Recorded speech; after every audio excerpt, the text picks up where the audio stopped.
Essa oração que eu fiz hoje é pelo nosso grupo de estudo mesmo, pelo fato da gente estar presente nesse grupo de estudo e por ele ser uma união de corações, uma união de ajustadores do pensamento. Pai universal, fonte de toda verdade, bondade e beleza, nos reunimos em teu nome e sob a luz da tua revelação, com nossos corações abertos e nossas mentes desejosas de aprender e servir. Te agradecemos por essa oportunidade de estudarmos as verdades contidas no livro de Urântia, que nos traz uma nova revelação de ti, do universo e do nosso destino espiritual. Estamos aqui como irmãos e irmãs do tempo, em busca de uma compreensão mais profunda, de uma comunhão mais viva contigo e de capacitação para vivermos a cada dia a tua vontade. Pedimos que o Espírito da Verdade, presente em nós, pelo ministério de Jesus, nos ilumine, nos una e nos inspire. Que o nosso estudo não seja apenas um exercício intelectual, mas uma experiência de alma, viva, transformadora e fraterna. Agradecemos, Pai, por todos os seres celestiais que silenciosamente cooperam com esse momento. Os anjos, serafins, ajudantes espirituais e especialmente os ajustadores do pensamento, que habitam em cada um de nós, trabalhando incansavelmente para nos levar a Ti. Que possamos juntos aprofundar o nosso entendimento, fortalecer a nossa fé, praticar os frutos do Espírito em nossa convivência e contribuir para o crescimento do Ser Supremo com as nossas escolhas conscientes e o nosso serviço amoroso.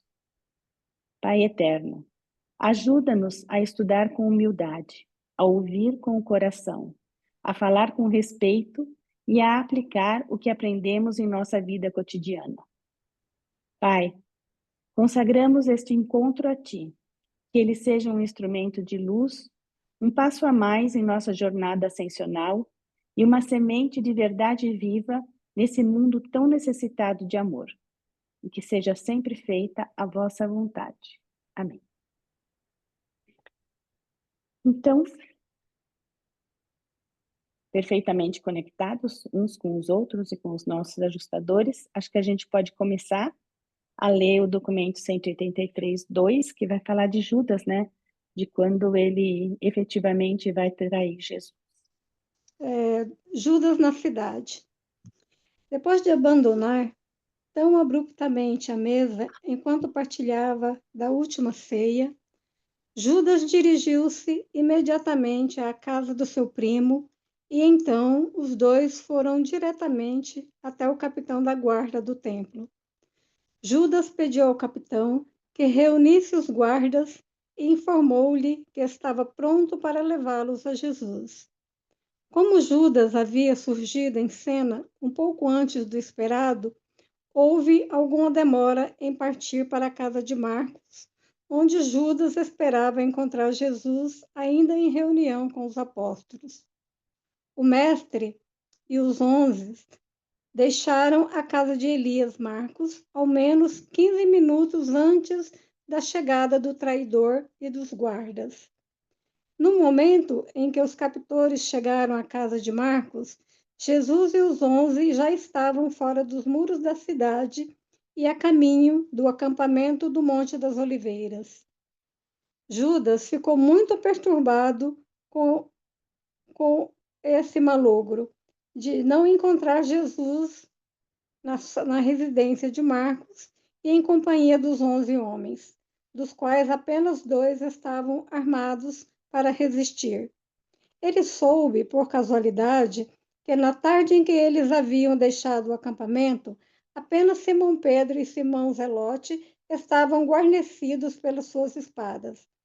Judas esperava prender Jesus quando a cidade estivesse tranquila, e quando então houvesse poucas possibilidades de resistência.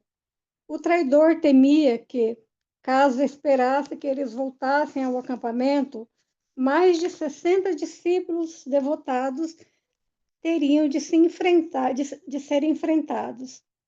Ele sabia também que Simão Zelote estava de posse de um estoque amplo de armas. Judas ficava cada vez mais nervoso ao imaginar como os 11 apóstolos leais iriam detestá-lo e temia que todos eles buscassem destruí-lo. Ele não apenas era desleal, mas possuía realmente um coração covarde. Quando não logrou encontrar Jesus na sala superior, Judas pediu ao capitão da guarda para que retornassem ao templo. Enquanto isso, os dirigentes tinham começado a reunir-se na casa do sumo sacerdote em preparativos para receber Jesus, posto que a sua barganha com o traidor demandava a prisão de Jesus por volta da meia-noite daquele dia. Judas explicou aos seus cúmplices que, não havendo encontrado Jesus na casa de Marcos, seria necessário que fossem ao Getsêmani para prendê-lo. O traidor então afirmou que mais de 60 seguidores encontravam-se acampados com ele e que estavam todos bem armados. Os dirigentes dos judeus lembraram a Judas que Jesus havia sempre pregado a não resistência. Mas Judas respondeu que eles não poderiam contar com todos os seguidores de Jesus para obedecer a esse ensinamento. Ele realmente temia por si próprio e por isso ousou pedir uma companhia de 40 soldados armados, posto que as autoridades judaicas não possuíam tal força de homens armados. Sob a sua jurisdição, eles foram imediatamente à fortaleza de Antônia e solicitaram ao comandante romano que lhes fornecesse essa guarda. Este, porém, quando soube que o objetivo era prender Jesus, recusou-se prontamente a aceder a tal pedido e remeteu-os ao seu oficial superior. Desse modo, mais de uma hora foi gasta em ir de uma autoridade a outra, até que finalmente foram obrigados a ir ao próprio Pilatos, a fim de obter a permissão para utilizar os guardas romanos armados. Era tarde quando chegaram à casa de Pilatos, e ele havia já recolhido aos seus aposentos particulares com a esposa. Ele hesitava em ter qualquer coisa a ver com essa empreitada, e mais ainda, por sua esposa haver pedido a ele que não atendesse a um tal pedido. Todavia, como o presidente do Sinédrio judeu encontrava-se presente, fazendo um pedido pessoal para ter essa ajuda, o governador julgou ser sábio conceder o que estava sendo pedido, pensando que fosse possível mais tarde emendar qualquer injustiça que eles pudessem estar dispostos a cometer. E assim, quando Judas Iscariote saiu do templo por volta de 11h30 da noite, ele achava-se acompanhado por mais de 60 pessoas, guardas do templo, soldados romanos e servos curiosos dos sacerdotes e dos dirigentes principais.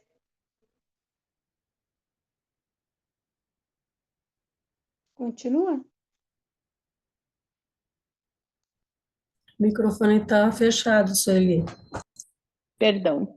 Não, eu falei, agora a gente vai parar um pouquinho para ver se alguém tem alguma coisa a colocar, né, sobre esse tópico que a gente leu, da traição de Jesus, né, que foi uma traição fruto do medo e do egoísmo, acho que de Judas, né, que Jesus não era aquele líder que ele esperava e ele estava se sentindo envergonhado por isso. Então, em função disso é que ele passou, né, que ele resolveu ir lá no Sinédrio e trair Jesus.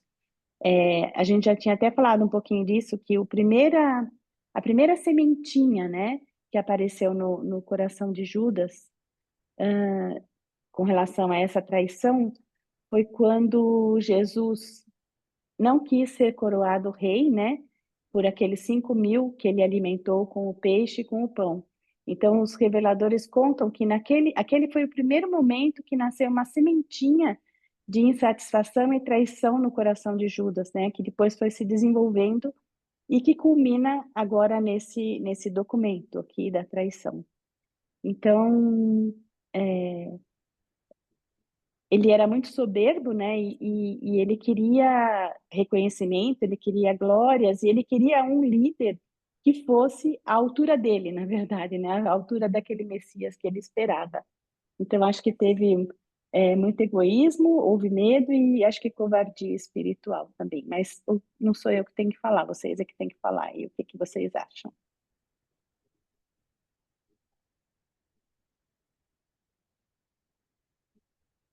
Essa parte do documento nos leva a refletir. Eu nem vou falar sobre Judas, porque todos nós temos a nossa opinião sobre Judas, Uhum, mas porque eu tendo a acreditar que nós somos, de certa forma, não apenas influenciados, mas de certa forma nós também somos frutos do meio em que a gente vive. Eu quero algumas vezes acreditar que não há como você ser indiferente a essa influência do meio em que você está. E, e eu gostaria de acreditar, por exemplo, que eu gostaria de ser esperançoso a muitas coisas, por exemplo, que ocorrem no mundo, muitas coisas, por exemplo, que ocorrem, sei lá, não me vem nenhum exemplo agora, mas de repente Europa, né, só para pegar um exemplo assim um pouco mais atual, uhum, de que aqueles vários povos que migraram na verdade, estão na Europa, de certa forma, seriam influenciados pelo meio e por conta disso há motivo para nós sermos esperançosos. Mas nós não podemos imaginar um meio ambiente, um exemplo, né? Tem aquela questão também do ganha-se pelo exemplo, né? Não se ganha pela palavra, mas nós não poderíamos imaginar um meio, nesses últimos 4 anos, assim, Judas não poderia estar em um meio melhor, né? Não poderia ter tido exemplos melhores, não poderia ter ouvido palavras melhores, não poderia estar em outro ambiente que melhor propiciasse a ele essas mudanças, principalmente dentro do coração dele. Tudo bem, a gente sabe pelo livro de Urântia que essas mudanças no coração, na mente, elas têm que partir de nós, né? As mensagens nos chegam, o exemplo nos chega, mas tem que nos tocar, porque do contrário a gente é refratário, pronto, acabou. uhum. Mas eu fico me perguntando, assim, eu fico meio. A palavra não é desesperançoso, talvez um pouco mais reticente em relação à espécie humana, quando a gente lembra assim que Judas, por 4 anos, esteve no melhor dos ambientes, recebeu o melhor dos exemplos, não poderia ter estado em meio melhor, e nem isso fez com que, na verdade, o coração dele fosse tocado. Então, é isso que me marca nessa passagem, Sueli. Eu sabe? concordo com você. Sabe, Pode falar, Milton, Suelene. hoje eu estava fazendo uma reflexão justamente sobre essa questão que o Milton coloca. Eu venho de uma família de avô, pai, abusador, alcoólatra, abusador. Então, hoje eu estava refletindo e olhando a nossa linhagem, né? É, Se você nasce no meio, onde você, desde pequenininho, você é coagido ao medo, né? Você fica assustado toda hora, porque a pessoa chega, quebra tudo, né? Faz aqueles shows absurdos, né? Sem ter limites, né? É na rua, com todo mundo vendo, é dentro de casa. É, Isso marca muito a infância. E aí eu estava olhando, como eu disse, as gerações futuras, e eu vejo essa semente ainda em muitos de nós. É uma coisa que aí eu até me perguntei, Senhor, mas quantas gerações precisa para consertar um- uma situação dessa? Traumas, né? Que segue com os filhos, com a esposa, depois com os filhos dos filhos, né? Enfim, a gente vê, não tem como você não ver a agressividade ou o alcoolismo ou uma tendência negativa, uma depressão numa família grande que traz esse histórico, né? E aí a gente não sabe quando é que isso vai ser resolvido, quando é que virão seres, né, nessa geração que vai conseguir suplantar essas tendências, né? A consequência disso tudo para livrar disso. E a gente vê que, como o mundo inteiro não é perfeito, como nós todos não somos perfeitos, todas as famílias têm seus traumas, seus problemas, suas dificuldades. Para evoluir o grupo inteiro, né, toda a Terra, eu acho que demanda realmente muito tempo, porque não existem profissionais habilitados, a ponto espiritualizados, né, a ponto de ajudar as pessoas e aí, como a gente sabe, os nossos protetores, eles não entram nessas questões. Eles ajudam, auxiliam do jeito que podem, mas eles não tentam não influenciar a direção disso aí. Então, Milton, eu acredito que Judas, e vocês, eu acredito que Judas deve ter tido alguma coisa aí, ou foi de geração em geração, trazendo essa sementinha que, infelizmente, eu digo, a gente pode viver com pessoas do bem, mas tem gente que não consegue se libertar pela experiência que eu vejo, pela análise que eu fiz. Tem gente que carrega a semente de uma forma muito mais intensa e ela manifesta com qualquer contrariedade que existe no meio. E Judas se sentiu muito contrariado com a postura de Jesus, que ele esperava, como você disse, que ele fosse o rei e que ele tivesse um posto equivalente ao papel dele de. Isso não aconteceu. Então, é assim que nós somos e eu também eu não fico descrente, porque entre esses tem alguns que realmente faz a diferença no meio, mas não é o suficiente para tirar a semente que está intensa naquele coração contrariado. Entendeu? Obrigada, Suelene. Egli? Eu tenho uma visão assim, apesar dos pesares de perceber, né, que o Judas teve uma infância bastante mimado, né? Ele foi bastante Uhum. mimado e não podia ser. E esses mimos, né? No próprio livro de Urântia fala que é muito prejudicial, né? O excesso de autogratificação prejudica a personalidade da pessoa, porque qualquer adversidade, qualquer frustração é, ele entra num ressentimento, numa vingança, né? E isso é o que possivelmente aconteceu com Judas. Mas eu fico assim, apesar de ter seres humanos que são bastante difíceis de mudar, né? As características que herdou da infância, eu olho para os ensinamentos de Jesus e através deles, né, quantos os apóstolos, os 11, apesar das dificuldades que eles tiveram de assimilar todos esses ensinamentos que para a época era muito avançado e tudo, eles conseguiram, né, fazer a sua parte mesmo com as suas imperfeições. Então, eu acredito que esse ensinamento é útil para nosso aprendizado, que apesar da nossa origem, às vezes muito difícil, muito desafiadora, nos leva exatamente a, a engrandecer a nossa alma com esses desafios, né? E através desses ensinamentos do perdão, da, da compaixão, do que a gente possa sentir por esses seres humanos, né? Pelas imperfeições que existem em todos nós, né? Agora, eu queria ressaltar também uma coisa assim que me chamou a atenção esse texto, que é a decepção que ele teve quando ele chega na casa, porque ele esperava encontrar ali na casa de Marcos, né, os 11, e ele sabia que ali tinha menos pessoas armadas e tudo, e ele não encontra Jesus. Há 15 minutos eles já tinham saído, né?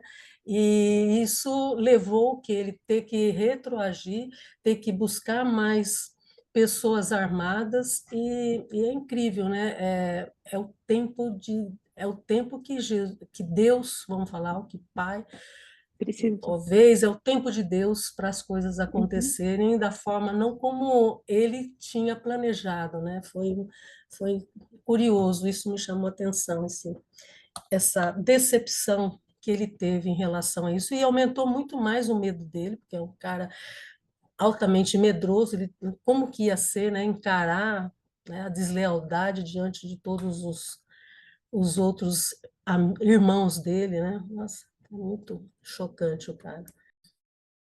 E foram só 15 minutos, né? Assim, o tempo mesmo de Jesus sair dali com os apóstolos para que não houvesse uma coisa pior, porque se houvesse um embate entre os apóstolos e eles, né? É, Poderia prender todo mundo e isso não aconteceu. Jesus tomou todo o cuidado de ir lá para a prensa de Oliva para se afastar e que não acontecesse nada. É verdade. assim, Muito bom. Daniela? Então, gente, eu vejo, quando eu vejo essa leitura assim que fala sobre a postura do Judas, eu não consigo reagir de uma maneira assim, tipo, de pensar, nossa, ele fez isso, não sei o quê. Não, eu procuro ver, assim como também quando eu vejo essa passagem do Lúcifer, eu comparo muito Judas com a questão do Lúcifer também, naquela rebelião, naquela coisa que ele pregou. E eu só acho que o Judas, para mim, quando eu leio, quando eu vejo essas coisas dele aí, eu trago muito para mim, né? Para como eu, a nível de traição, como eu me traio, como eu me coloco nessas posturas que o Judas se colocou diante de Jesus. Para mim, é só me faz ter um nível de admiração maior pela questão de como Deus mesmo, Deus o Pai, assim, respeita o livre-arbítrio, porque independentemente do meio que a gente se encontra, a gente sendo mimado ou tendo sofrido o pão que o diabo amassou, entre aspas, né? A gente tem escolhas. E tem gente que passa por mais diversos tipos de ambientes altamente degradantes, tóxicos, e elas fazem outras escolhas. Então, assim, fica maior ainda a minha admiração dessa questão de como tipo, é normal, entendeu? O cara tava lá, ele tinha a opção de escolher ser um pouco mais evoluído, de fazer outras escolhas, e ele escolheu, seguiu o lance dele, correu, entendeu? E tipo, tá tudo ok, ficou o ensinamento. Veja lá o que é que você se identifica com aquela pessoa, assim como todos os outros apóstolos, eu acho que é muito bem representado uma mente universal que está inserida em todo mundo em algum nível, e todo mundo tem um pouco daquilo, vaidade, não sei o quê. Cada apóstolo tinha uma característicazinha assim, que é positiva e negativa, que a gente tem e pode se espelhar. Assim, eu só vejo assim. É verdade, Dani, né? Então é o valor da escolha pessoal, do livre-arbítrio, que nunca ninguém passa por cima do livre-arbítrio, nem Jesus, nem o Pai, nem nenhum ser celestial. Isso é uma dádiva que a gente tem e que tem que ter responsabilidade por ela também. Muito bem. Mais alguém quer falar alguma coisa? Então a gente pode continuar.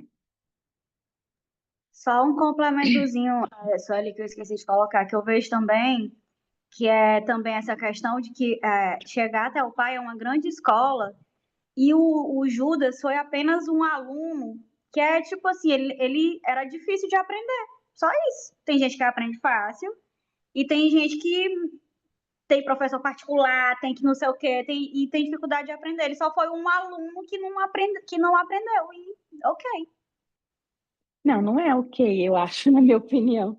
Porque esse não aprender pode ter significado a extinção dele, né? Não sei se significou porque o livro não fala sobre isso, mas poderia significar a extinção dele, né? Nunca, como se ele nunca tivesse existido. Então, Mas no acho que é sentido do mais livre-arbítrio, que isso. o ok é no sentido do livre-arbítrio, foi a escolha dele, Ah, ok, entendeu? E ok. uhum, certo. Então tá bom. Mais alguém quer falar? Vou passar para o próximo.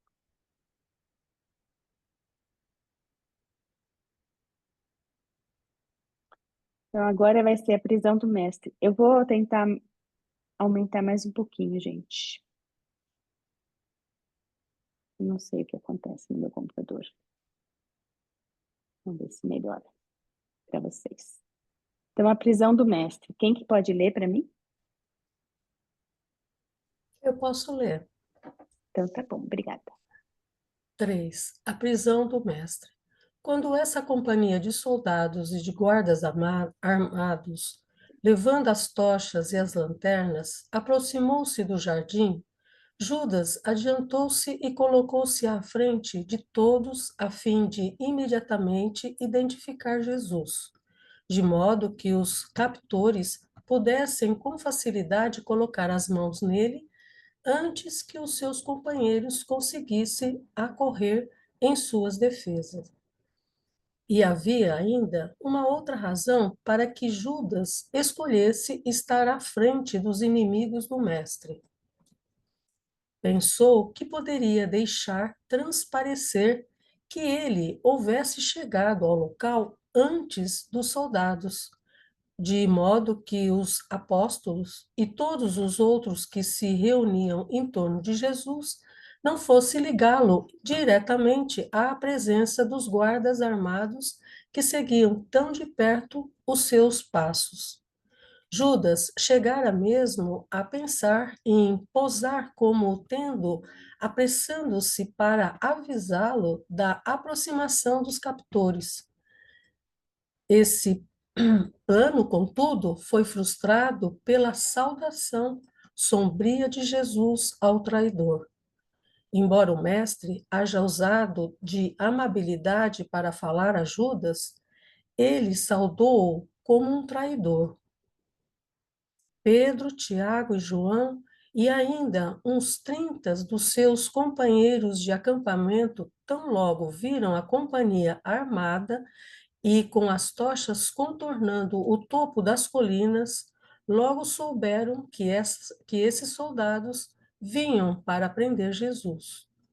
E todos eles correram para baixo, até perto da prensa de olivas, onde o mestre estava sentado em solidão sob a luz da lua. À medida que a companhia aproximava-se de um lado, os 3 apóstolos e os seus companheiros vinham do outro lado.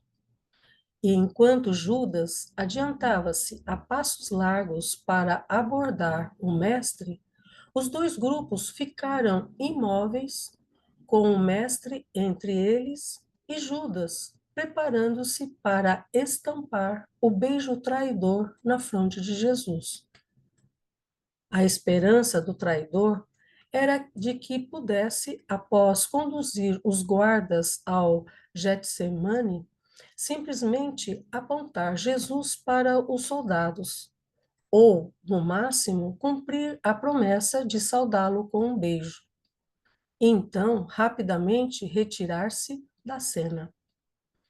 Judas temia sobremodo que todos os apóstolos estivessem presentes e que concentrassem os seus ataques sobre ele, em castigo pelo seu atrevimento de trair ao seu amado instrutor.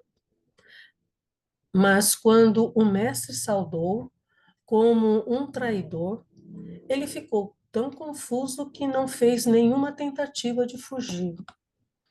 Jesus empreendeu um último esforço para poupar Judas de traí-lo de fato, E assim, antes que o traidor pudesse alcançá-lo, ele andou para o lado e, dirigindo-se ao soldado mais próximo à esquerda, o capitão dos romanos, disse: "A quem buscais?" O capitão respondeu: "Jesus de Nazaré." Então, Jesus adiantou-se imediatamente à frente do oficial e permaneceu calmamente ali, na posição majestática de um Deus de toda a sua criação, e disse: "Sou eu." Muitos dessa companhia armada haviam ouvido Jesus ensinar no templo Outros haviam ouvido falar sobre as suas obras poderosas e, quando o escutaram assim, corajosamente anunciar a sua identidade, aqueles que estavam nas fileiras da frente recuaram subitamente. Eles haviam sido tomados de surpresa com um anúncio calmo e majestático da sua própria identidade. E não havia, portanto, nenhuma necessidade de que Judas continuasse com o seu plano de traição. Com ousadia, o mestre havia revelando-se aos seus inimigos, que o poderiam ter prendido sem a ajuda de Judas. Mas o traidor precisava fazer algo para justificar a sua presença junto a esses homens armados, e, além disso, queria demonstrar que cumpria a sua parte na barganha da traição para com os dirigentes dos judeus e se fazer merecedor da grande recompensa e das honras que se acumulariam, esperava ele, sobre si, em uma recompensa pela sua promessa de entregar Jesus nas mãos deles. Enquanto os guardas refaziam-se da sua primeira vacilação ao verem Jesus, e com o som da voz inusitada dele, e enquanto os apóstolos e discípulos aproximavam-se, Judas foi até Jesus e, aplicando um beijo na sua fronte, disse: Salve, mestre e instrutor.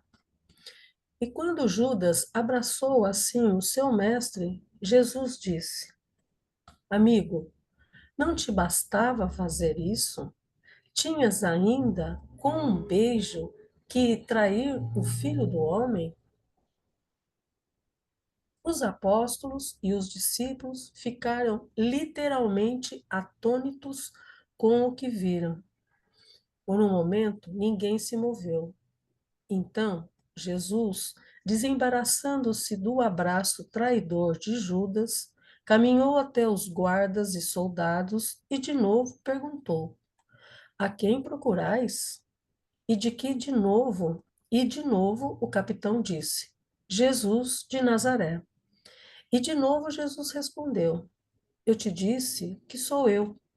Se, pois, buscas a mim, deixa os outros irem em paz. Estou pronto para ir contigo. Jesus estava pronto para ir de volta a Jerusalém com os guardas, e o capitão dos soldados também estava disposto a permitir que os 3 apóstolos e os seus companheiros tomassem o seu caminho em paz. Mas antes que fossem capazes de sair do lugar, e como Jesus permanecia lá, aguardando as ordens do capitão, um tal de Malco, o guarda-costas sírio do sumo sacerdote, andou até Jesus e preparou-se para atar suas mãos nas costas, embora o capitão romano não tivesse ordenado que Jesus devesse ser amarrado assim.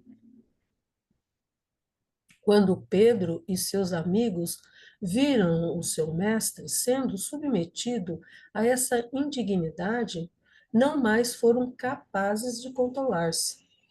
Pedro sacou a sua espada e, com os outros, avançou para golpear Malco. No entanto, antes que os soldados pudessem vir em defesa do serviçal do sumo sacerdote, Jesus levantou a mão da proibição para Pedro e, usando de firmeza, disse: Pedro, guarda a tua espada.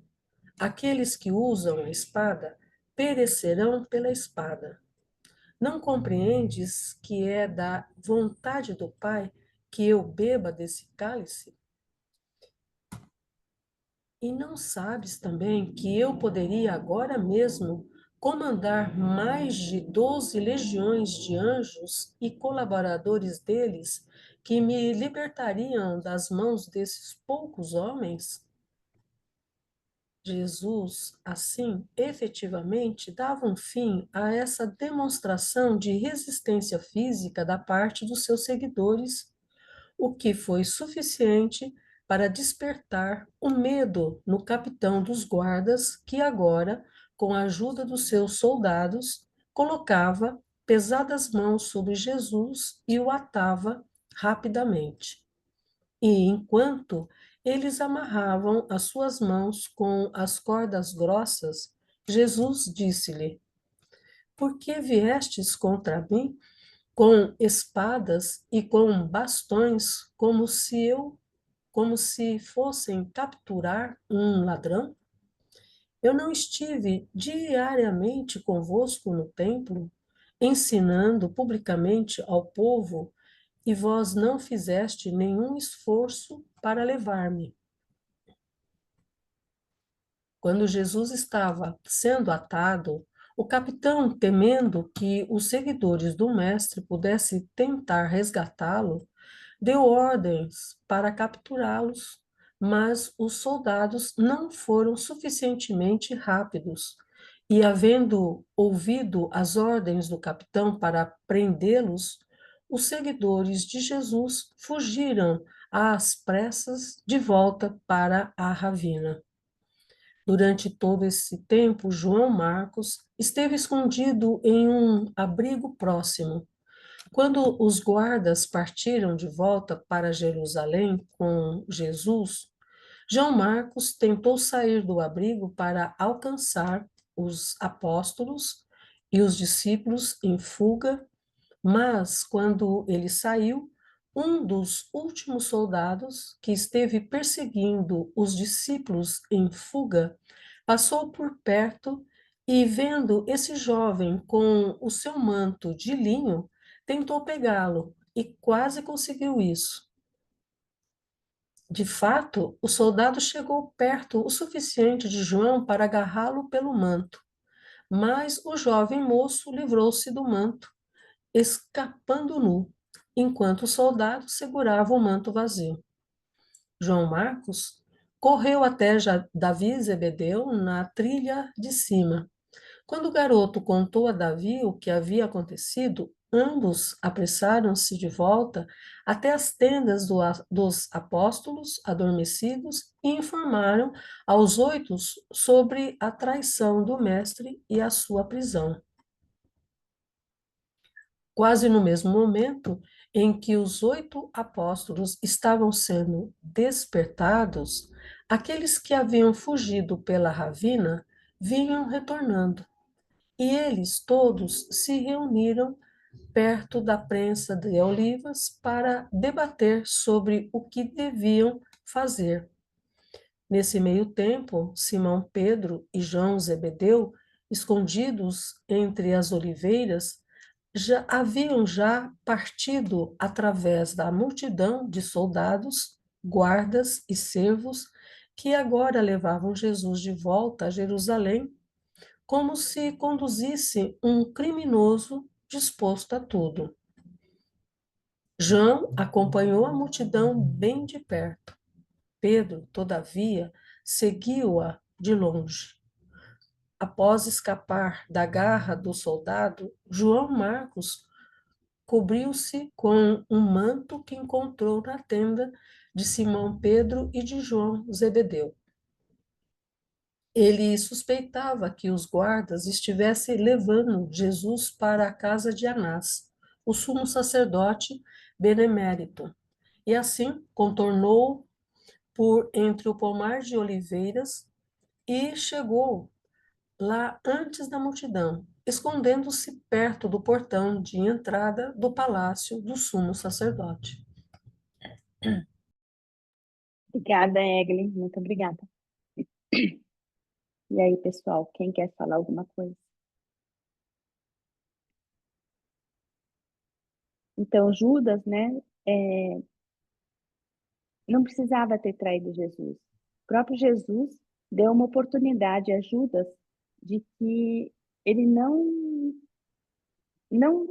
consumasse, né, a ideia que ele tinha Então, ele se antecipou, ele se antecipa e pergunta quem vocês procuram. E o guarda fala, né, o soldado romano fala, Jesus de Nazaré. E ele fala, sou eu. Nesse momento, se Judas tivesse sido tocado, ele não iria avante, né, com o seu plano, mas ao contrário disso, ele fez questão de ir lá e beijar Jesus, que é o que ele tinha combinado com os soldados e com o pessoal do Sinédrio, para justificar a traição dele, né, para justificar as glórias que ele pensava que fosse receber e as honrarias e etc. E, na verdade, ele não estava interessado em dinheiro.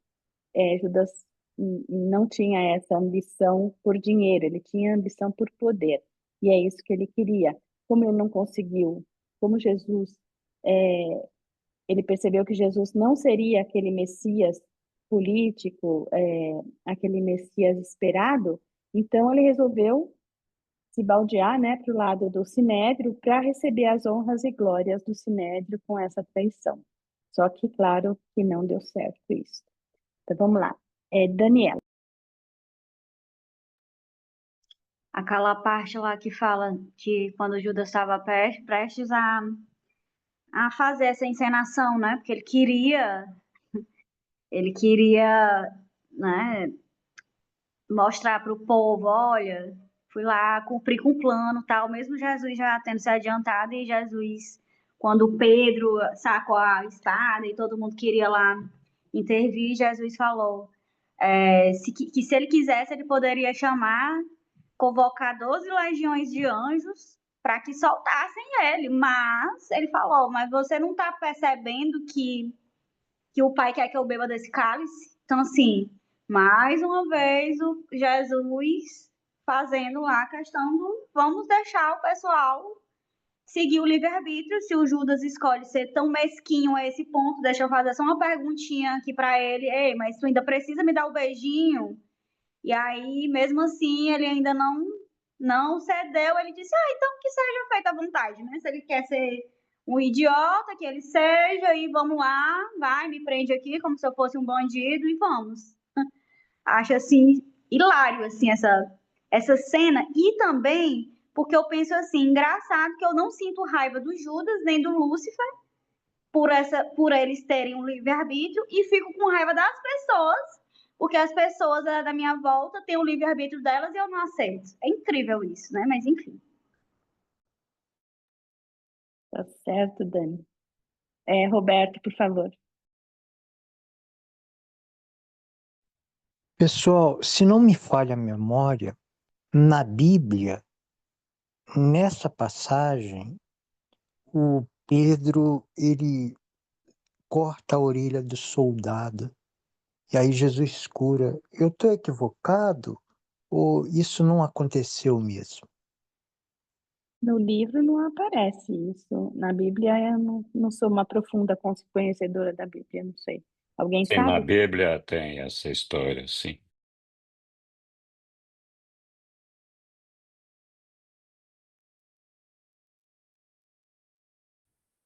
Roberto, você quer concluir o seu pensamento?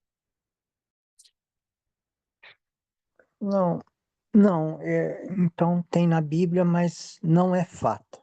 Então, é isso. Se Eu tenho for fato, não impressão, foi reportado ali pelos reveladores, né? eu tenho uma vaga impressão que em algum lugar mais para frente aconteceu isso. Não, não sei se foi aí ou só estou fazendo confusão com a Bíblia, mas eu também não sou uma Eu também. expert na Bíblia, não, mas não sei se no livro fala em alguma parte aí. Não sei se eu estou fazendo confusão, se for mais para frente. Eu não me lembro. A Bíblia fala nesse momento, nesse instante. É, Nesse instante.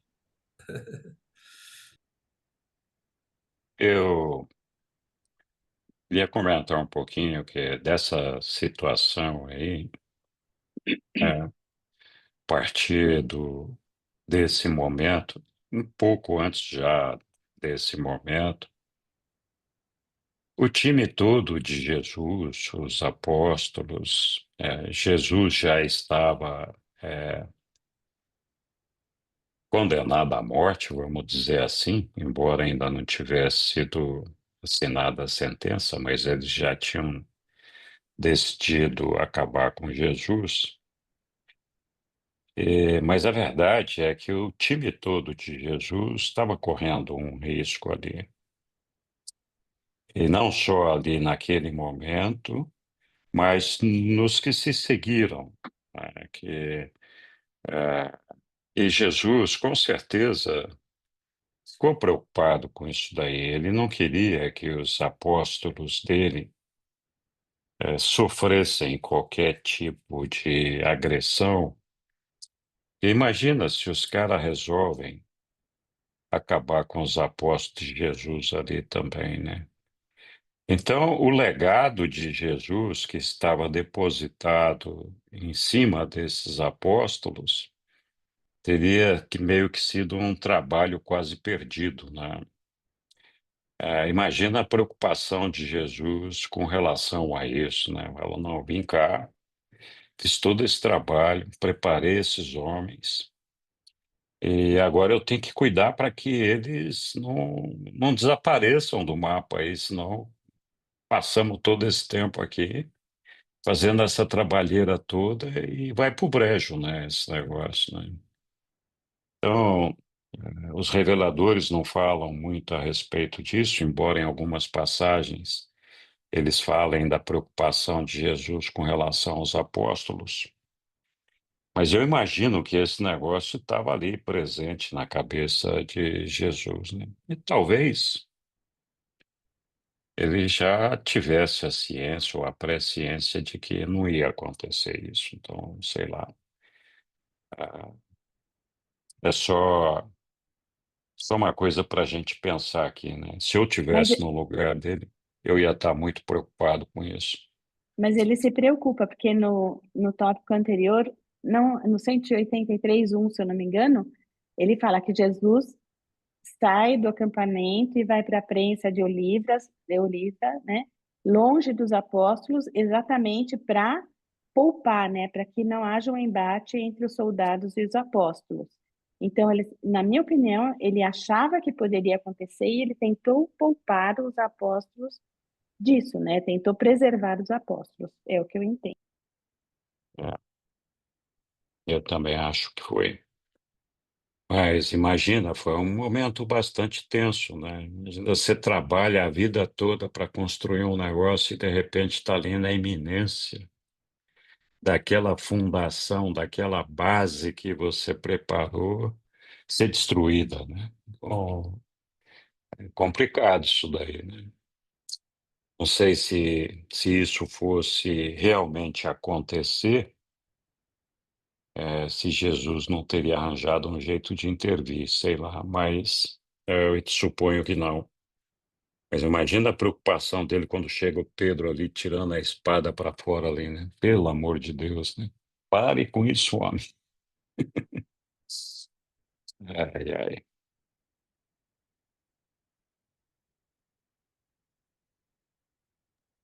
Mais alguém?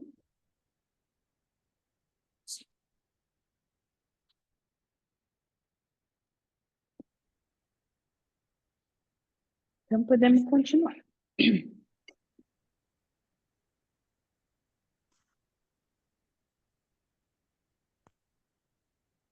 A discussão na prensa, quem que vai ler para a gente?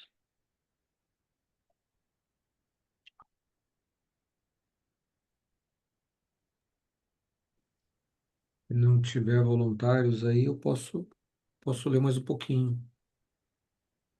Então, pode ler, por favor, amigo. Então, vamos lá.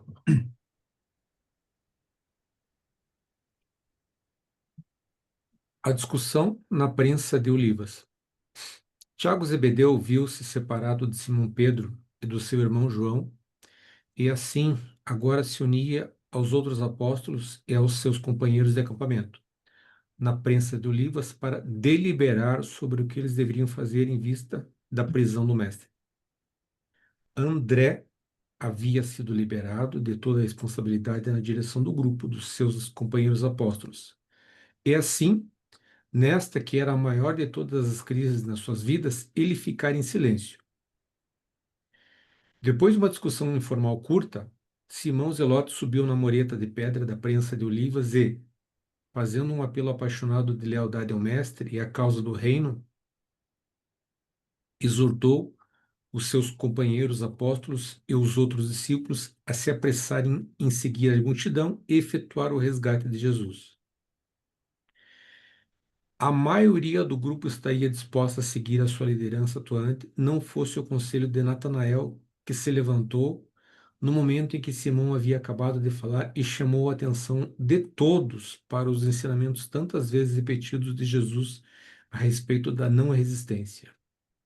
Ele ainda lembrou-lhes de que Jesus, naquela mesma noite, havia instruído a todos no sentido de que preservassem as suas vidas para a época em que deveriam sair para o mundo, proclamando as boas novas do Evangelho do Reino Celeste.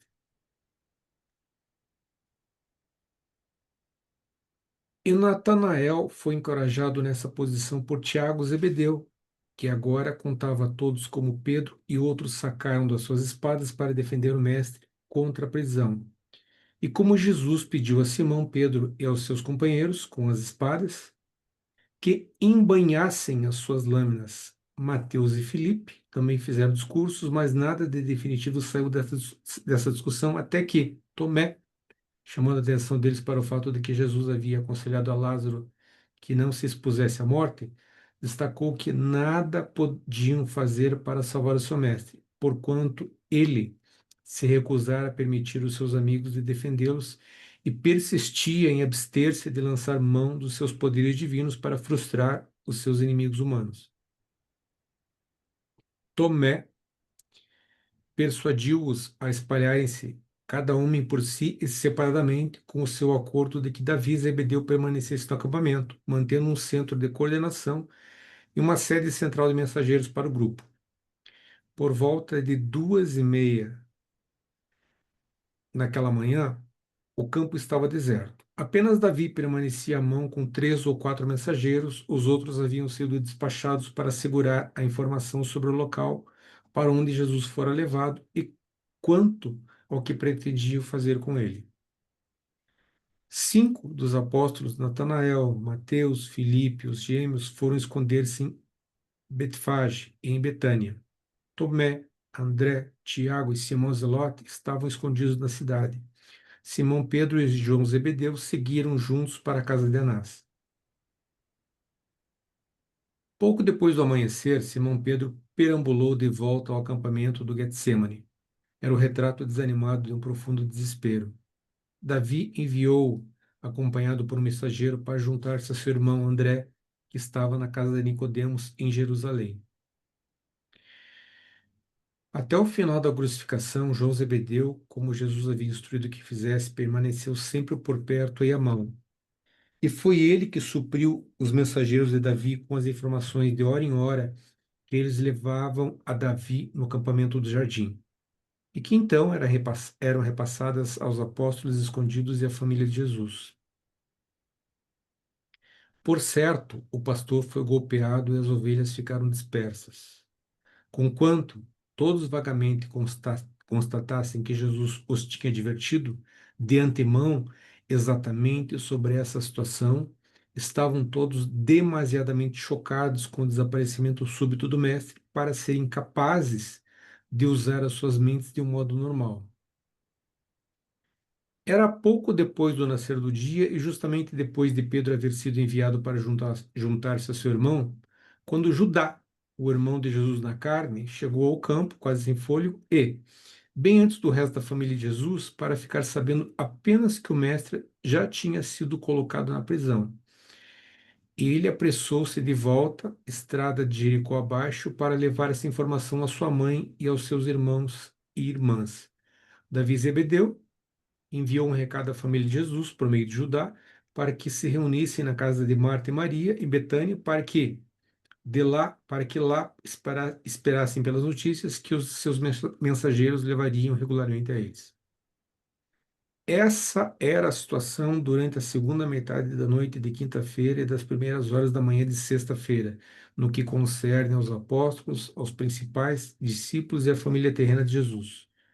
E o serviço de mensageiros de Davi Zebedeu continuou operando. Da sua sede no acampamento do Getsemane, ele mantinha todos esses grupos e os indivíduos em contato uns com os outros. Obrigada, Milton. Quem quer comentar? Toda essa confusão e medo após a prisão de Jesus, né? Os discípulos estavam sem saber o que fazer.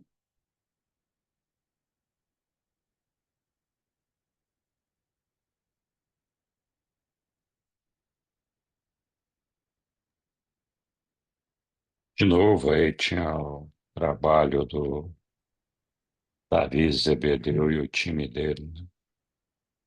Tentando manter o pessoal informado e atualizado do que estava acontecendo.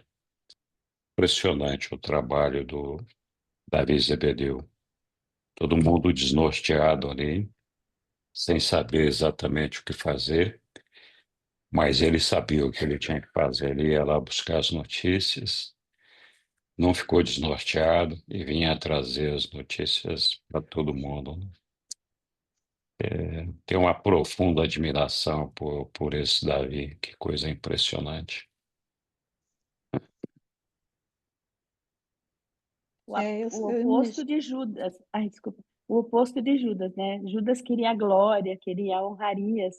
E Davi Zebedeu, uma vez ele fala para Jesus: Eu não fui um apóstolo seu, mas eu te servi de coração. E Jesus fala: É verdade, você estava sempre presente naqueles trabalhos que ninguém, que você não aparece. Não são essas palavras de Jesus, é claro, mas que você não aparece. Você fica nos bastidores, mas o seu auxílio para mim foi imenso, né? Então, Jesus reconhecendo, né, todo o trabalho de Davi Zebedeu, assim, um trabalho abnegado e sem se preocupar com honrarias, em estar pertinho de Jesus e estar recebendo seus ensinamentos. Ele estava ali só para servir mesmo. Também acho, assim, louvável a atitude dele. Quem? O Roberto, tinha mais alguém também. Era Roberto, eu pode que falar. Ah, tenho mãozinha aqui. tá bom. Então você Tudo quer falar bem. e depois o Roberto fala, ou vice-versa. Então, já que o Roberto está fechado aí ainda, deixa eu falar então. Eu fico imaginando, eu sinto, né, quando eu leio essa passagem aqui, eu sinto um peso tão grande no meu coração, porque é como se a gente pudesse se colocar lá no lugar dos discípulos e sentisse aquela consternação de cada um, aquele medo, aquele pavor, né, de ver o seu mestre tão querido, tão amado, sendo levado naquela circunstância como se fosse um ladrão, né? Como se fosse um bandido. Eu imagino que o coração desse povo deve ter ficado tão comprimido que eles não viam possibilidade de atuação, a não ser alguns, né, de ir lá e arrancar Jesus à força da mão desses homens. Né? O que o Natanael e o Tomé aí disseram, né? Vai, gente, vamos com calma, vamos lembrar dos ensinamentos de Jesus, ele sabe o que está fazendo e a gente precisa respeitar, né, as ordens dele para que depois a gente possa cumprir aquilo que ele determinou, que era divulgar os ensinamentos dele para o mundo inteiro. Mas, assim, esse momento lá que eles viveram, Maria, pensa Maria, né, com os irmãos e irmãs de Jesus, como esse povo deve ter ficado comovido com toda essa situação e o segmento disso aí adiante, né, que levou à morte dele. Enfim, era só isso que eu queria dizer. Obrigada, Suelene. Roberto, por favor. Olha, eu quero ressaltar a virtude da lealdade e da coragem. Em certa maneira, é o contrário da traição.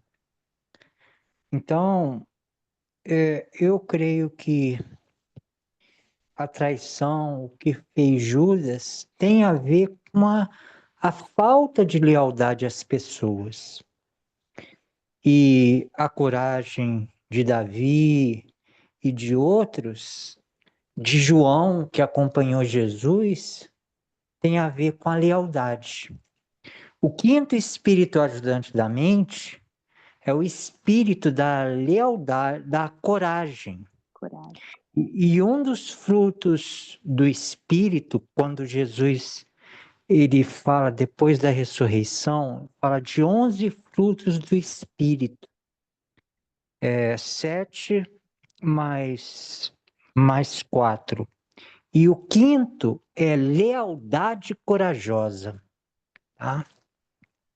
Tem uma passagem que Jesus diz que a lealdade é uma virtude cardinal.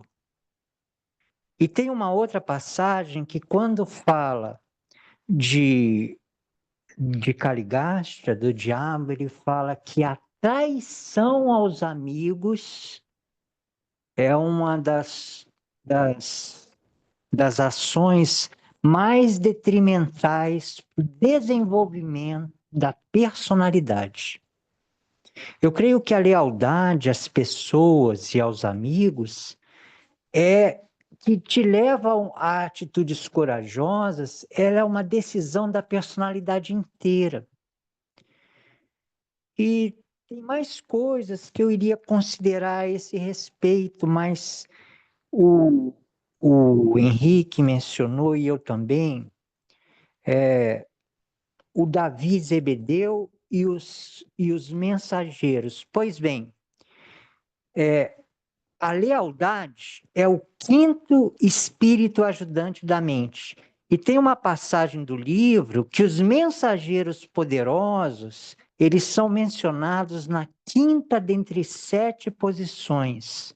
Né? Ele fala, os julgamentos são feitos pelos anciões dos dias, os perfeccionadores da sabedoria, os conselheiros divinos, censores universais, aí vem os mensageiros poderosos, na quinta posição. Então, eu creio que a lealdade, a coragem, os mensageiros poderosos, eles estão associados com a quinta influência espiritual no ser humano, que é o Espírito Santo. É o quinto, tá? E eu acredito que o Espírito Santo, a Mãe Divina, ele é o centro de uma decisão espiritual que é santa, íntegra e leal às pessoas. Esses são os meus comentários, tá? Mas eu tenho questões pessoais e eu quero colocar isso também. O que a gente faz quando um amigo, alguém próximo, está sendo injustiçado? A gente deixa? Até onde deve ir nossa coragem? Entendeu? Uma pessoa amada, um irmão, vamos supor, está sendo injustiçado, tem muitos sendo injustiçados no país. Nós devemos calar, nós não devemos, é uma decisão pessoal, a gente deve comungar com o Espírito Santo para decidir isso. Até onde a nossa omissão é cuidado ou é falta de coragem? Enfim, essas questões todas me vêm à mente quando eu vejo esse momento crucial da vida de Jesus e que força todos a tomar decisões, enfim.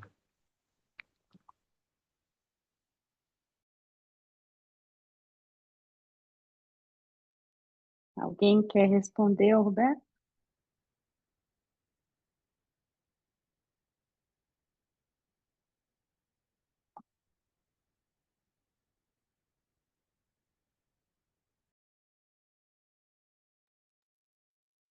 O menino João, né, João Marcos, também estava ali imbuído dessa lealdade com o mestre ali, né?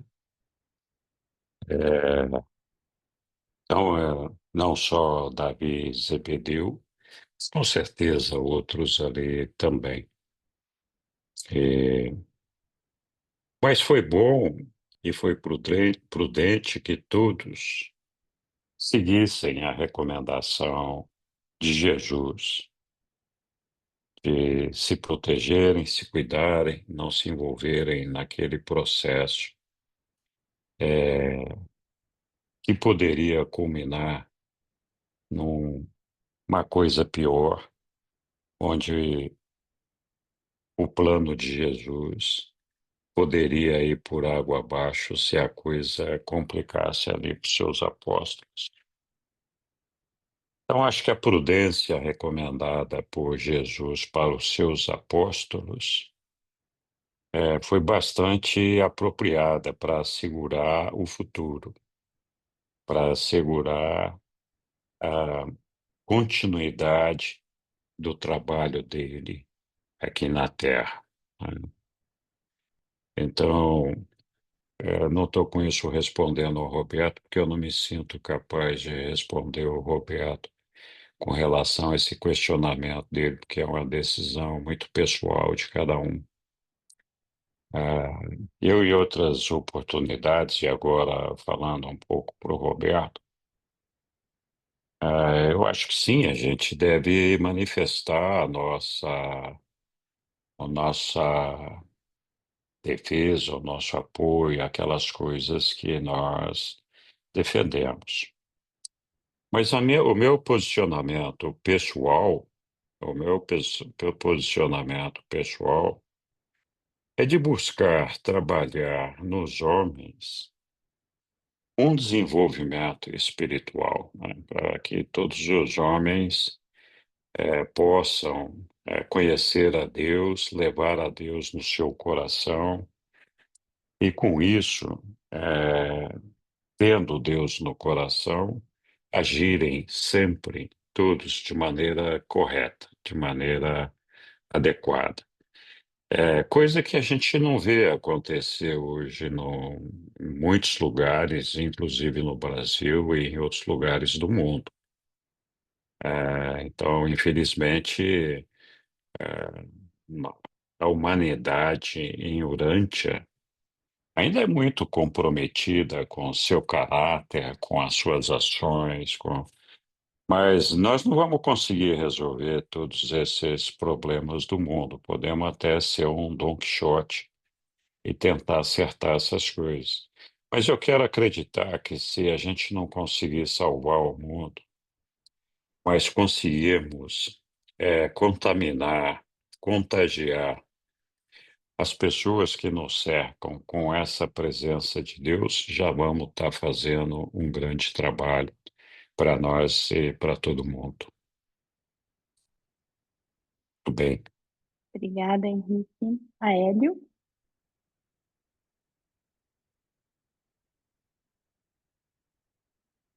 Eu ouvi antes a Daniela, por favor, Daniela.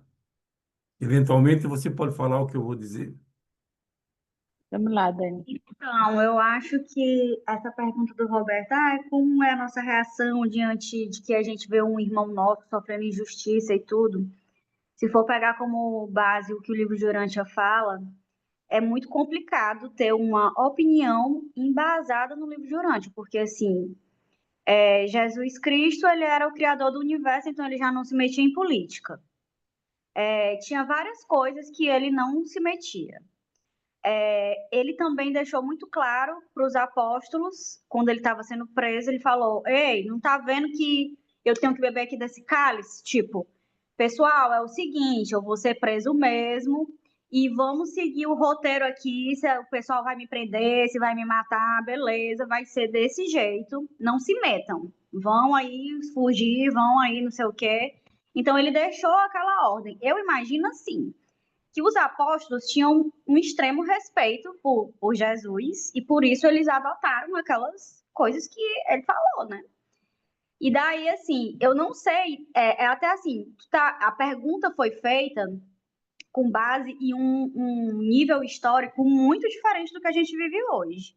Hoje, por exemplo, se esse irmão for meu pai sendo preso injustamente, obviamente a minha reação, eu não vou pegar lá o que Cristo ensinou, olha, não se meta, não vou me meter, porque ele era o criador do universo, eu não sou. Eu sou um ser humano, então eu vou reagir, eu vou eu vou para a televisão, eu vou fazer seja lá o que for, vou fazer campanha, soltem ele, eu não sei o que é que eu vou fazer. Mas eu vou agir ali em defesa do meu pai, por exemplo, da minha irmã, que é minha irmã de sangue, ou de alguma pessoa que eu tenha bastante consideração. Mas levando para um nível político, para um nível de tudo, para pegar esses ensinamentos que a gente escuta aqui, que a gente pega aqui, é realmente uma coisa muito pessoal e que vai do seu sentir.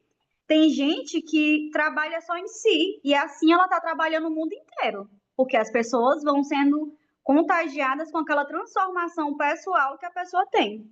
Mas, no entanto, a evolução e todo esse jogo de quebra-cabeça, cada pessoa tem uma missão. E talvez existam pessoas que sim, que sentem que devem, né, agir, reagir, sei lá o quê, e tá ok também, faz parte. Mas realmente é uma coisa do sentir. Se a pessoa sente aquele movimento interior e sente que é uma coisa realmente divina nela, que é uma. Você sabe quando é uma coisa divina e quando é uma coisa egóica, uma coisa de vaidade, uma coisa que, enfim, que você só quer mostrar porque está em defesa de alguém. E, enfim, eu não sei explicar direito assim, não, porque fica muito longo, mas assim, não sei se eu consegui me expressar, mas era isso que veio e eu soltei. Obrigada, Dani. Aélio? Pois então, eu queria comentar sobre o parágrafo 2. Por favor, põe na tela. Mas enquanto põe na tela, eu queria comentar sobre a questão levantada pelo Roberto, que eu entendo não está relacionada com o estudo de hoje, lealdade, lutar por uma crença, pelo desvalido, pelo injustiçado. Nós, no Brasil, hoje, vivemos uma situação muito típica. Nós temos vários concidadãos presos lá na Papuda e em outros lugares, injustamente. E nós, muitos há mais de 1.000 dias, com mais de 14 anos de prisão, de certo modo, nós fazemos juízo de valor da situação, mas escolhemos o silêncio, escolhemos a inação. E eu penso que a provocação do Roberto é para meditação séria, realmente. Mas agora eu não quero falar sobre isso, eu quero falar sobre o parágrafo 2.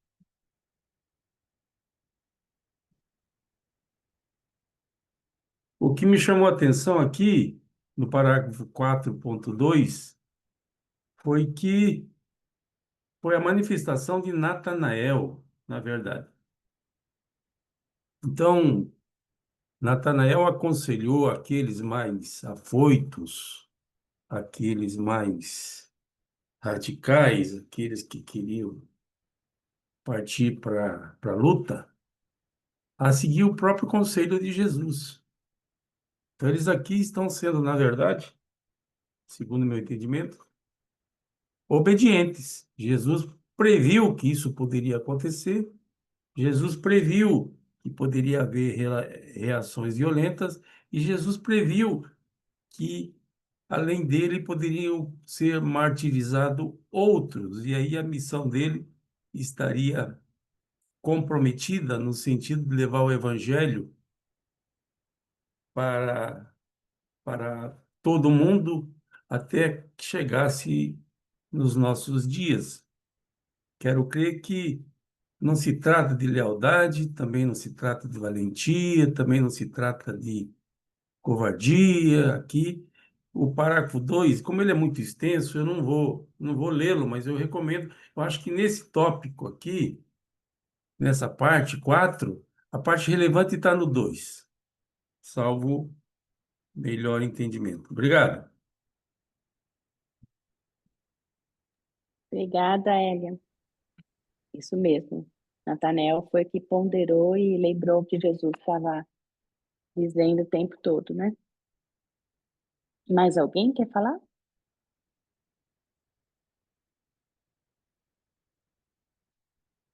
Então, vamos lá para o último tópico.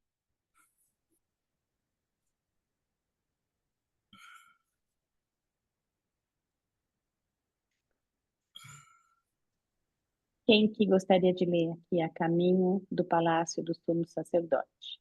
Posso ler. Então, por favor, Alguém pode ler. pediu? Alguém pediu antes? Não, Leopoldo, pode ler que eu já li. 5. A caminho do palácio do sumo sacerdote. Antes de partirem do jardim com Jesus, surgiu entre o capitão judeu dos guardas do templo e o capitão romano da companhia de soldados uma discussão sobre o local para onde deveriam levar Jesus. O capitão dos guardas do templo deu ordens para que os soldados o levassem a Caifás, o sumo sacerdote em exercício. O capitão dos soldados romanos ordenou que Jesus fosse levado ao palácio de Anás, o antigo sumo sacerdote e sogro de Caifás. E assim foi feito porque os romanos estavam acostumados a lidar diretamente com Anás e resolver com ele sobre todas as questões que tinham a ver com a aplicação à força das leis eclesiásticas judaicas. E as ordens do capitão romano foram obedecidas. Eles levaram Jesus à casa de Anás para que este examinasse preliminarmente o caso. Judas marchava perto dos capitães, escutando tudo o que estava sendo dito, mas não tomou parte na discussão, pois nem o capitão judeu, nem tampouco o oficial romano queriam falar com o traidor. De tal modo, o desprezavam. Por volta desse momento, João Zebedeu, lembrando-se das instruções do seu mestre para permanecer sempre por perto e à mão, correu até perto de Jesus enquanto ele caminhava entre os dois capitães. O comandante dos guardas do templo, ao ver João vindo com eles, disse ao seu assistente: prende esse homem e amarra-o. Ele é um dos seguidores deste homem. Mas quando o capitão romano ouviu isso e olhou em volta e viu João, ele deu ordens para que o apóstolo viesse até ele e que não fosse molestado por ninguém. Então o capitão romano disse ao capitão judeu: este homem não é nem um traidor, nem um covarde. Viu no jardim e ele não sacou de uma espada para resistir a nós.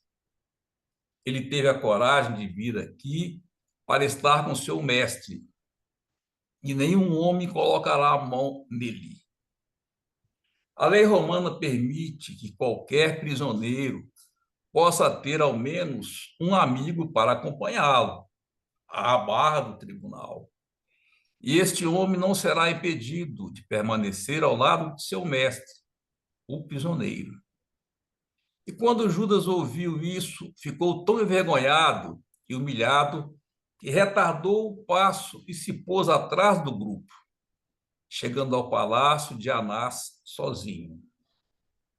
E essa situação explica por que se permitiu a João Zebedeu permanecer perto de Jesus durante todo o seu caminho de experiências penosas, nessa noite e no dia seguinte. Os judeus ficaram com medo de falar qualquer coisa a João ou molestá-lo de qualquer maneira, pois ele havia conseguido algo com o status de um conselheiro romano, indicado para atuar como observador das transações da corte eclesiástica dos judeus. A posição privilegiada de João tornou-se ainda mais segura quando, ao entregar Jesus ao capitão dos guardas do templo, na porta do palácio de Anás, o romano, dirigiu-se ao seu assistente e disse: vai junto com este prisioneiro e cuida para que esses judeus não o matem sem o consentimento de Pilatos.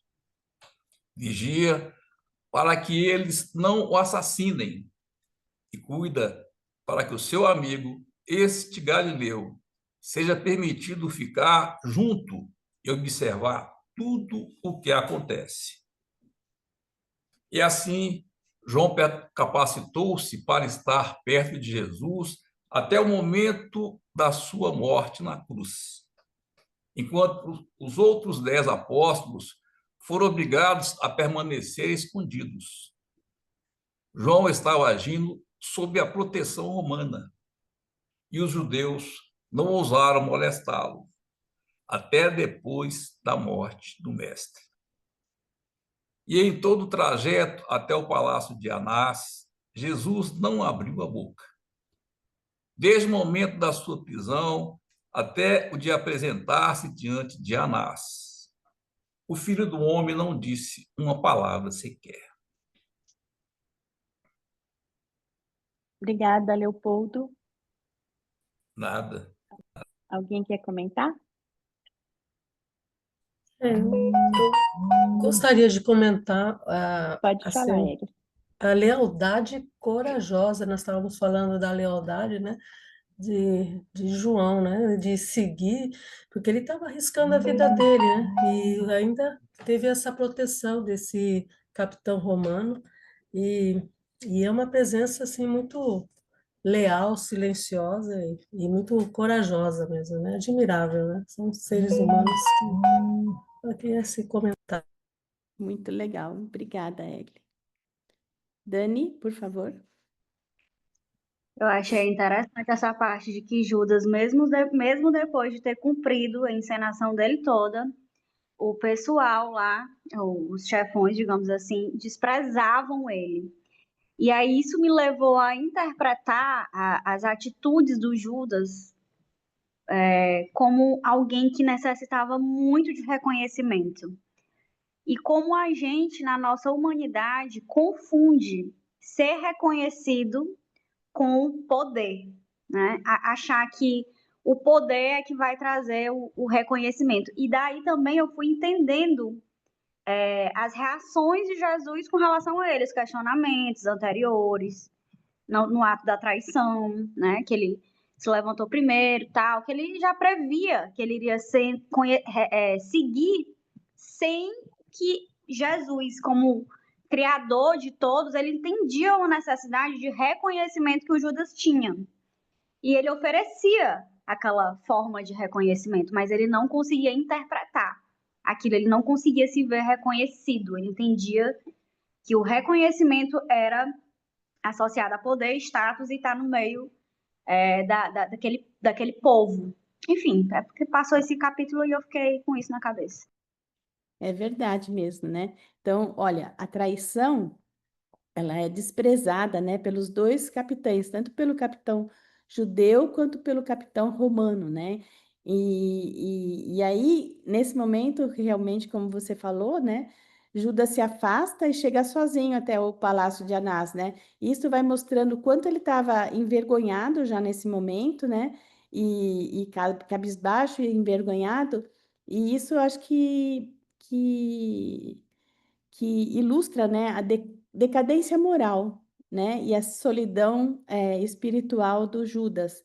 E os próximos capítulos, né, vão ainda exacerbar esse fato e até que ele mesmo tira a sua própria vida. Roberto, pode falar.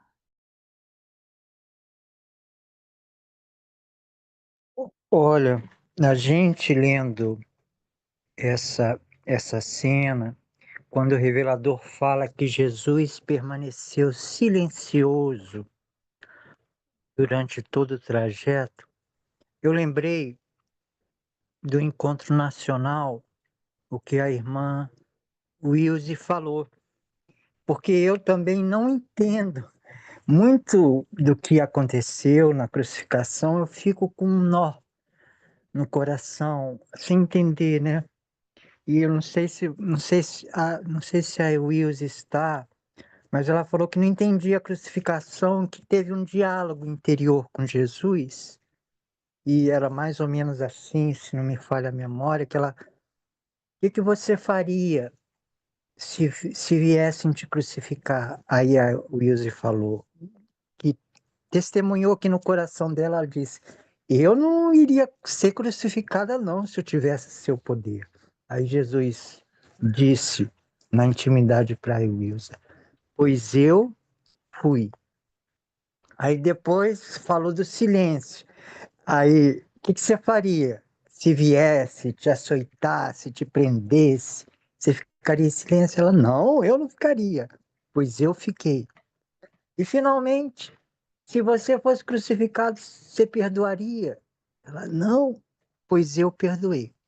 Então, isso que a Wilze descreveu do diálogo interior dela com Jesus, que eu vi lá no Encontro Nacional, me ajudou muito e reforçou em mim o entendimento que deixasse ser crucificado, viver tudo aquilo, ser capaz de, no ato da crucificação, pedir para Deus perdoar o próprio carrasco que estava martirizando Jesus, que tudo isso foi decisão de Jesus Cristo.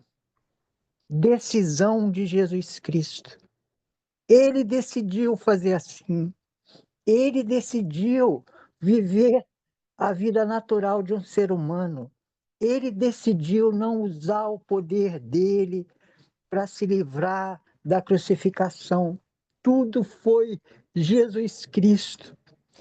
E eu, quando eu vejo isso, é como os anjos, na hora, o livro de Urântia vai descrever lá na frente, quando o carrasco estava crucificando Jesus, que ele falou assim, Pai, perdoa-o, ele não sabe o que faz, que os anjos se ajoelharam, que o universo se ajoelhou.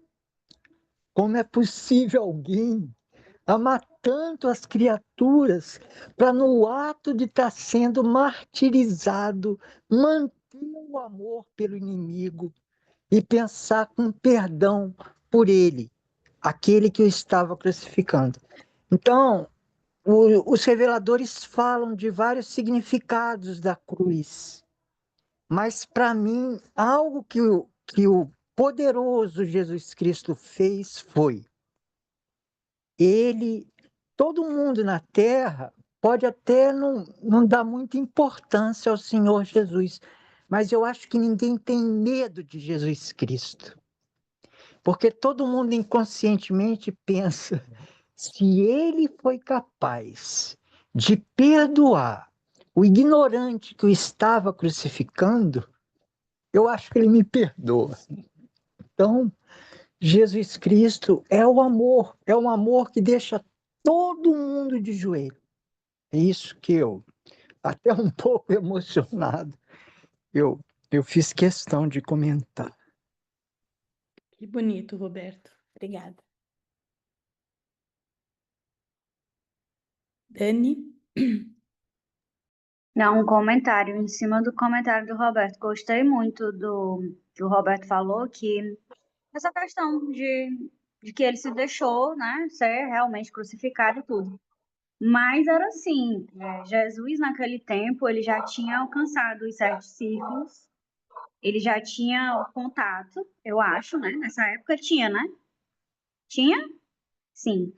E daí ele até chegou a questionar, Pai, afasta de mim esse cálice. E para ele foi recebida a informação de que era da vontade do Pai que ele bebesse do cálice todo, mas porque era em total respeito à vontade de todos os que estavam envolvidos ali na questão.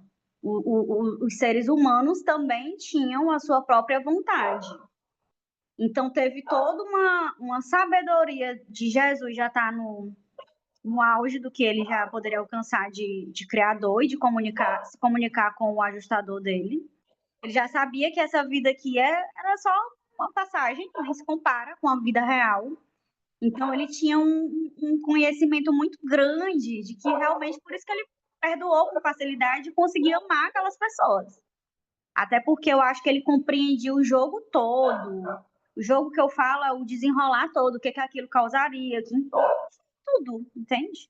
Tudo, nada ali escapava de um grande entendimento do que era a vida aqui e do que era a vida verdadeira. Enfim, ele é o criador de tudo, do universo, né? Que eu tô falando do universo das criaturas.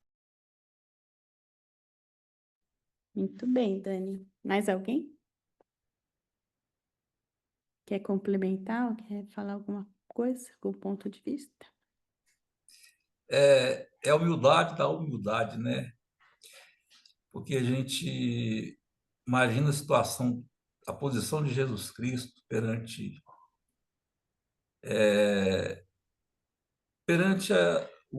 a população da época, né? Ele se manteve sereno, ele se manteve tranquilo o tempo todo. Em momento algum, ele se deu uma manifestação de que ele tivesse medo, não é? Que tivesse oprimido por alguma coisa. Ele simplesmente mostrou que ele estaria bem acima daquilo que realmente nós imaginávamos na época e imaginássemos também hoje. A serenidade, a tranquilidade, a humildade, não é?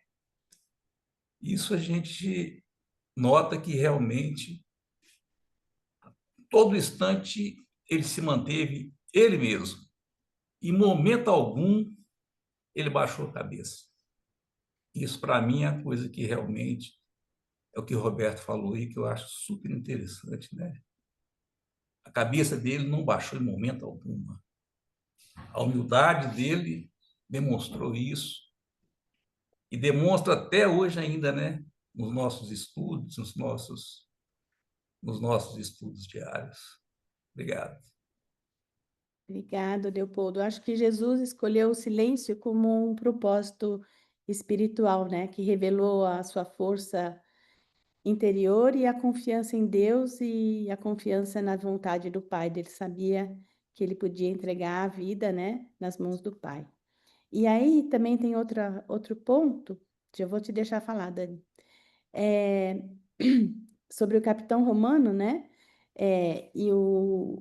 não, sobre Caifás e Anás, né, o contraste que eu acho que existe entre os sacerdotes, né, Caifás e Anás, e o comportamento calmo de Jesus, né, que mostra a diferença, acho que entre o poder terreno, político e a autoridade espiritual verdadeira, né? Jesus era a autoridade espiritual verdadeira, aliás, a única autoridade. Dani, pode falar, só queria colocar isso.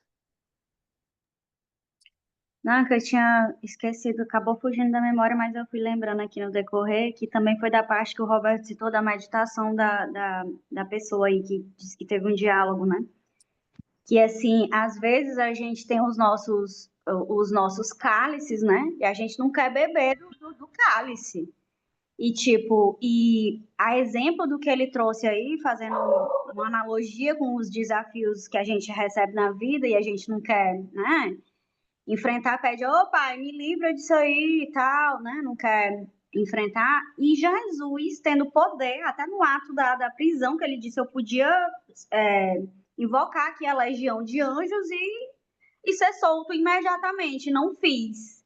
E aí ele dá altas demonstrações, como o Leopoldo falou, é uma prova de humildade e tudo, mas eu vejo muito assim, como eu falei no início da reunião, gente, é o máximo de respeito com o livre arbítrio e escolhas das pessoas. assim, você chegar a um ponto em que você é capaz de reagir, principalmente, o maior ensinamento foi a reação dele, né? O silêncio, tudo, tudo, tudo, tudo, tudo. E até esse silêncio que ele escolheu, acho que também favoreceu muito, porque o pessoal lá falou, né? Olha, não mexe com ele, tudo, deixa ele aí meio que, entre aspas, protegido, até que Pilatos determine para matar ele, porque poderiam ir lá torturar ele, fazer coisas. No entanto, diante daquela postura que ele teve, que eu acho que até essa reação do pessoal lá de dizer não mexam com ele, evitem que ele seja morto, né? Até que venha a decisão lá do Pilatos. E deixe que ele veja tudo e tudo, assim. Foi devido também a toda essa postura que ele teve anteriormente. Toda essa reação majestosa de um rei que ele teve. Ele se apresentava, ele falava, mesmo diante de grandes injustiças, ele estava lá de boa, tá? Tô aqui, sou eu, e aí, o que é que é? Era, tipo assim, uma postura completamente, realmente, de máximo respeito com tudo que estava rolando. Eu falo que estava rolando de vontade dos homens naquela época, assim, né? É isso. Obrigada, Dani. O nosso querido Jesus, desde pequeno, ele nunca reagia a nenhuma provocação, a nenhuma agressão. Mas quando ele era criança, ele tinha lá o coleguinha dele, né? E vivia defendendo ele quando os outros coleguinhas Era Amós, né? queriam. Jacó, né? Acho que era, não era? Não sei se era Amós. Então, toda a vida, Jesus se recusava a usar de força para se defender.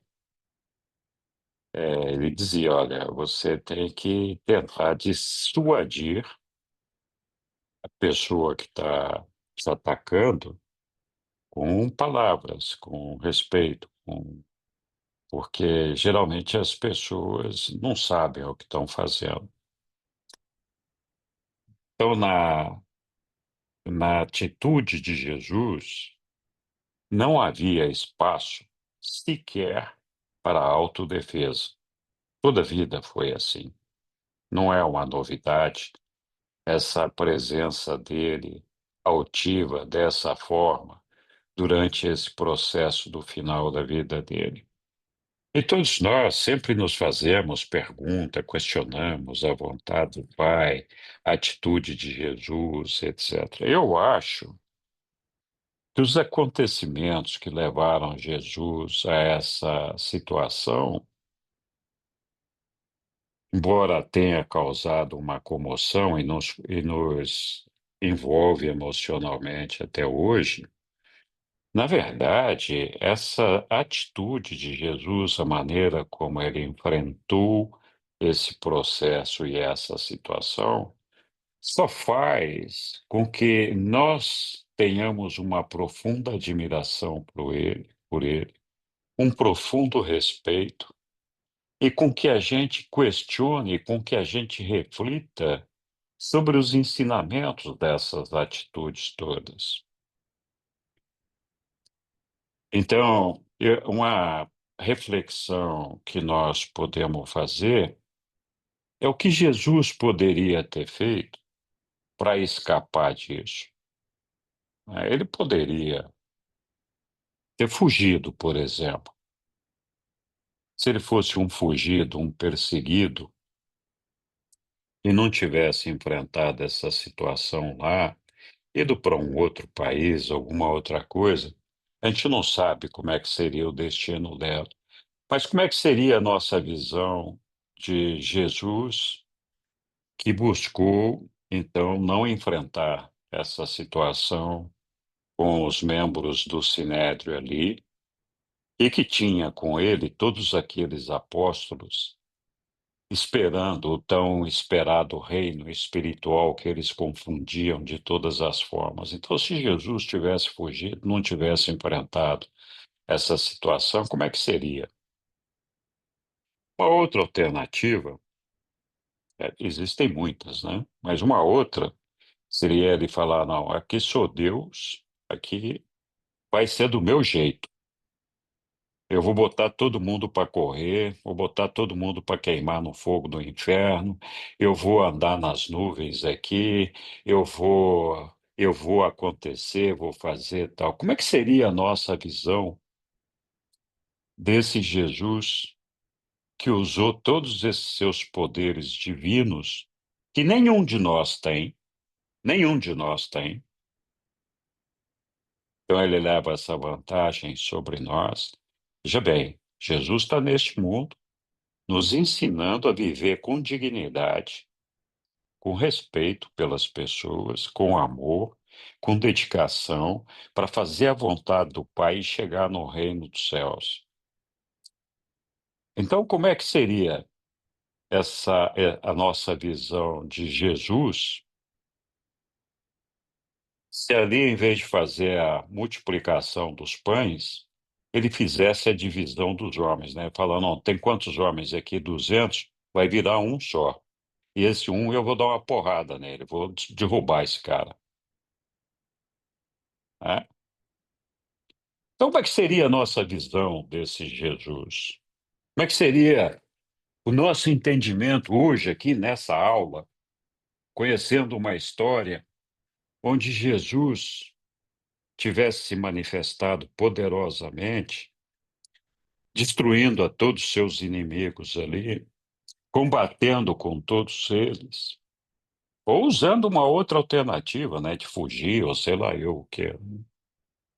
Então, nós teríamos o mesmo respeito, a mesma admiração e o mesmo ensinamento, a gente assimilaria o mesmo ensinamento que Jesus nos passa de respeito, de consideração, de tolerância, de paciência, de amor, de dedicação aos homens, se ele não tivesse se comportado dessa forma. Eu não estou dizendo que ele tinha que morrer dessa forma. Estou dizendo que isso foi o que os homens planejaram para ele, que ele poderia ter evitado se quisesse, né? Então, não tem aqui, não estou pretendendo levantar nem certo nem errado. É só uma reflexão que cada um de nós façamos no nosso interior, tentando entender a atitude de Jesus, tentando entender o momento da vida dele ali, tentando entender tudo que ele fez antes disso e de que maneira todos esses ensinamentos e toda essa glória dele chegou até nós nos dias de hoje. Porque, afinal das contas, nós estamos falando desse momento terrível aqui da vida dele. Mas a gente não pode esquecer do momento de glória que está mais à frente, no momento da ressurreição, no momento que ele mostra: olha, tá vendo? Faça a vontade do Pai e você vai entrar no reino dos céus. Você vai ressuscitar como eu ressuscitei. Tudo isso daqui que nós estamos passando aqui é uma picuinha, é uma bobagem, que só serve para fazer com que a gente possa engrandecer, elevar o nosso espírito, despertar o nosso amor pelos homens, ficarmos penalizados com a ignorância deles. E o que nós vamos fazer, né? Tem que perdoar esses coitados, que é o que ele fez, né? Porque todos esses, ou a maioria desses que queriam a morte dele ali, eu não tenho como saber disso, mas provavelmente foram julgados.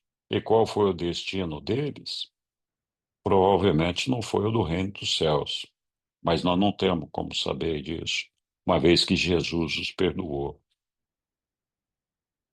Então, é muito interessante toda essa discussão, todo esse processo, porque, de fato, a emoção nos toca profundamente, nós ficamos profundamente penalizados com o martírio passado por Jesus nisso.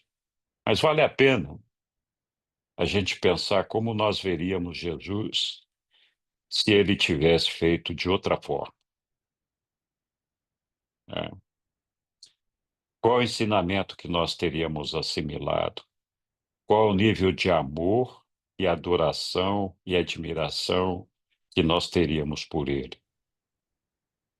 Se ele não tivesse passado isso com a altivez, com a segurança, com a confiança no nosso Pai, com a fé no nosso Pai que ele passou. Porque não é uma questão de coragem, de falar, não, eu sou corajoso, eu sou bravo aqui. É mais do que isso, é uma questão de retidão, é uma questão de confiar no Pai, uma questão de saber que vai ressuscitar, uma questão de saber que está transmitindo um ensinamento para todos os seres humanos deste planeta aqui onde ele viveu.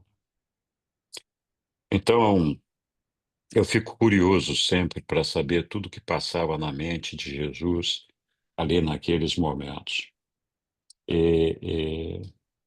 E honestamente falando, apesar de me doer muito no coração tudo que ele passou, eu acho que essa atitude dele, essa retidão, essa fé inquebrantável que ele tinha, o desejo de fazer a vontade do Pai, o amor dele por todos nós, só cresce dentro de mim quando eu percebo isso que ele passou com essa altivez e essa coragem e essa determinação, não dele se salvar, porque ele já estava salvo, mas de com isso atrair a todos nós para que nós também nos salvássemos de alguma forma até os dias de hoje, né? Então, não podemos confundir isso também com a ideia de que muitas religiões têm de que ele morreu na cruz para nos salvar, no sentido de essa salvação ser a nossa reconciliação com Deus pelos nossos pecados, dos nossos antepassados, porque não tem nada a ver, é outra coisa, né? Mas tá bom.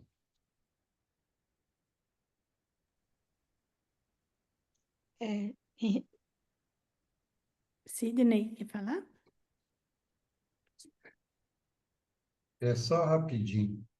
É o texto que eu coloquei nos comentários aí, que eu sempre uso esse texto, e me ajuda muito.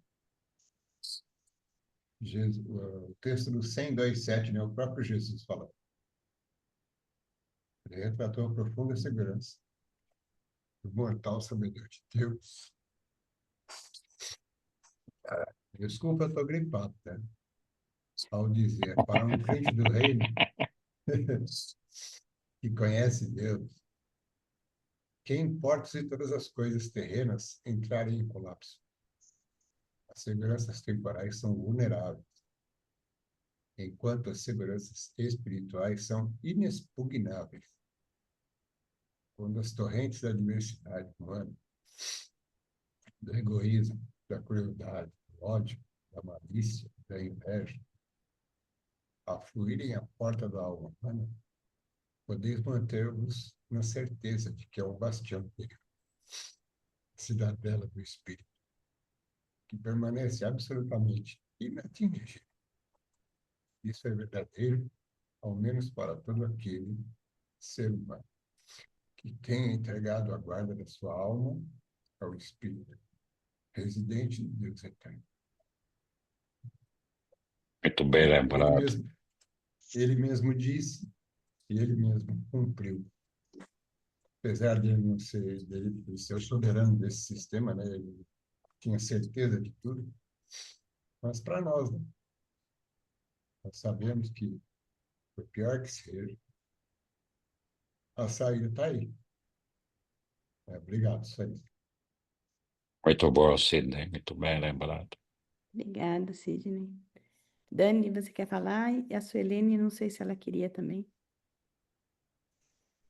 Fazer só um comentáriozinho aqui com vocês. Eu tenho uma prima que ela não é leitora do livro de Urântia.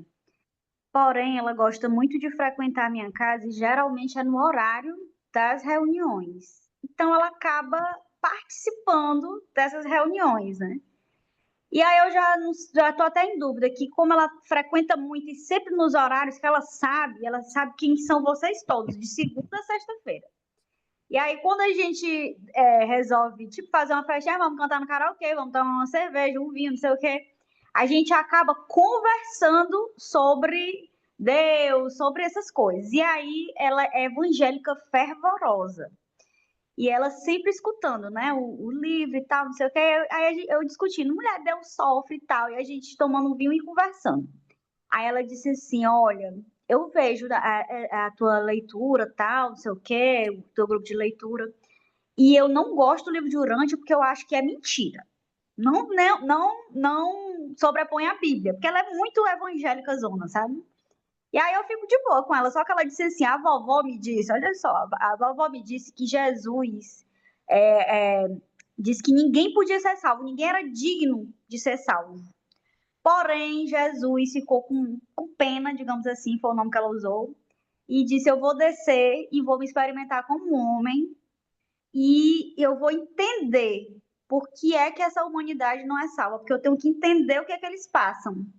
E aí eu ouvindo ela falando, gente, mas ela tá falando em outras palavras o que o livro de Urântia, né, fala. E aí eu escutando ela. Só que depois eu fiquei tão reflexiva, porque foi tão bonitinho o jeito que ela falou, que eu não tinha. É tipo assim, eu amo Jesus, mas eu não amo ele assim, como eu vejo muitos amando. Por exemplo, o Roberto eu admiro muito. Ah, ele tem um amor, uma coisa. Muitos de vocês têm uma fé assim tão grandiosa e eu qualquer coisinha eu me abalo. E aí, quando a pessoa chega com um ponto de vista assim, que ela jogou assim para mim, que eu já sabia com outras palavras, mas quando ela trouxe assim, né?